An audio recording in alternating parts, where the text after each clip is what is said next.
if I'll be building 20 units, it does not necessarily mean I'll be making profit. Subdividing the property. Now, this one is a bit tough. The reason why I'm saying it's a bit tough because people tend to go overboard. I missed you very much, man. I really did miss you. Let's speak more about how do we actually make more money looking at rental units. Now, the first one.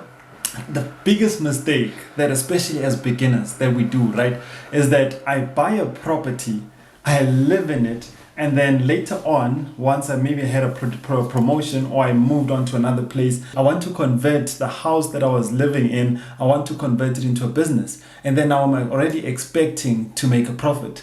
That is one of the biggest mistakes that we've seen a whole lot of property investors are making, because with our consultations, most of the time the question would be that you bought this property to live in. And this strategy is more popular when you're looking at more of your apartments, right? When someone's saying that I'm buying my first apartment, yeah, and then they say that, no, let me just change my strategy and live in it. We all have an auntie or uncle that has done this. So if you don't have one, most probably that's you that did it. I wouldn't really want beginners to do this, not even an expert, because at the end of the day, I remember us having an engagement with one of our clients.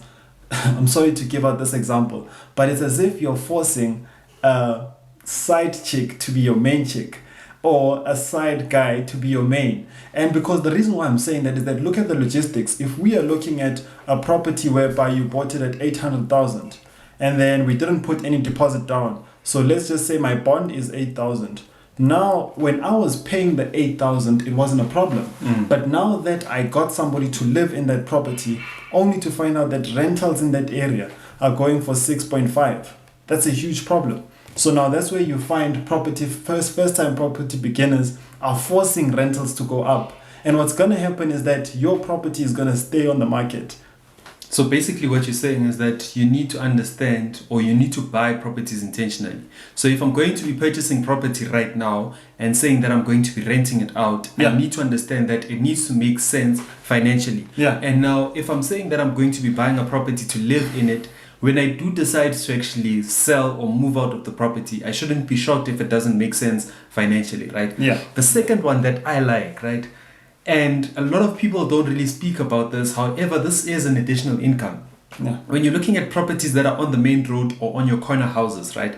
You can actually use that wall for advertisement, right? So I saw the last week when we were doing our viewings, right? There was a property on a corner and it had actually gotten some reserved space for a primary school to actually advertise on that particular wall. Now, if you look at that, that is additional income that's actually coming to you if you're owning a rental apartment or a rental house. Now, this won't be possible if you're looking at an apartment, right? You can't just say that guys can come through and paint on your wall that they have extra classes or anything like that. However, you know that if you are actually buying a freestanding house and now you are dedicating a wall for people to come through and advertise, that's an additional income that you are actually bringing in. I need people to be very aware that if I'll be building 20 units, it does not necessarily mean I'll be making profit. Because now if I'm saying that I'm making profit, that means it's income minus expenses. And a lot of people, especially beginners, don't look at profit when it comes to property that way. When they're looking at property, they forget about that and they hold on to property as a long-term game. However, now let's go back to basics. So what I'm saying is that if I took out a loan of 400,000 to build those back rooms, 20, it might be 20, it might be 40, but now only to find out that on a monthly basis, the maximum rental that I'm getting is not covering my expenses. That's a loss.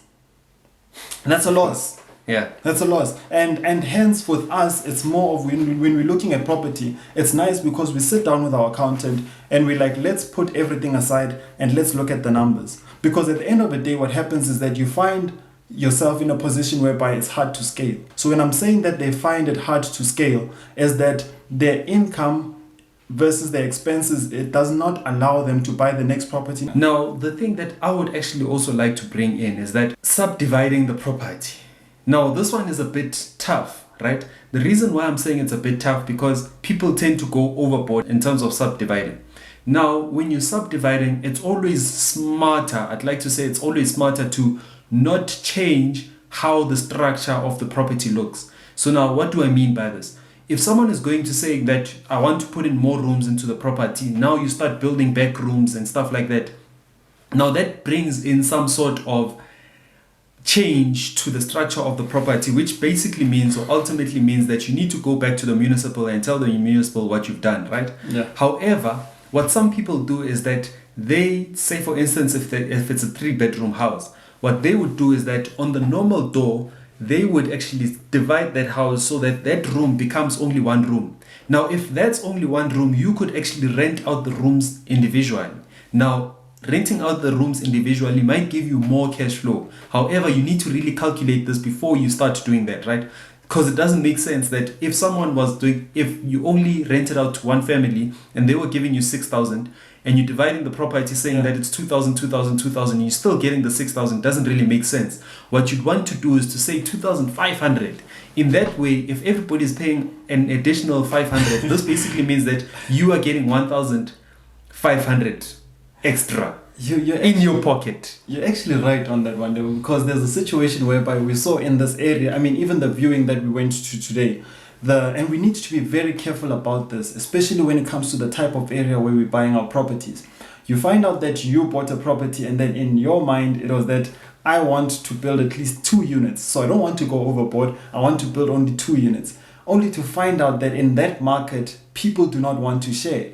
So now you've got the 2 units and then now it's like, okay, how do I go about it? We saw that today. And the nice thing about it is that as a property investor, please rely on your agents, because what we do is that you'd go to a place in Cape Town, you'd go to a place in Pretoria, you'd go to a place in Soweto.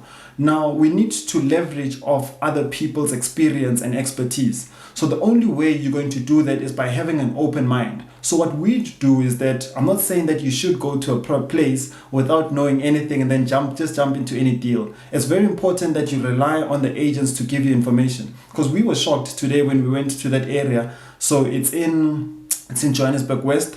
What's the name again? Oberhosler. Oberhosler, yeah. Oberhosler. So also it was Dagbreek.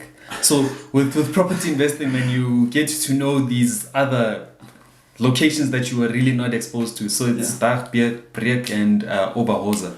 So what then happened is that we got to the property, it was really in a bad condition. Those are the type of properties that we like. It's in a bad condition, we're excited, okay, and then we go out, we find a garage, and then what happened to the garage is that they also split the garage into a back, there's also an outside room.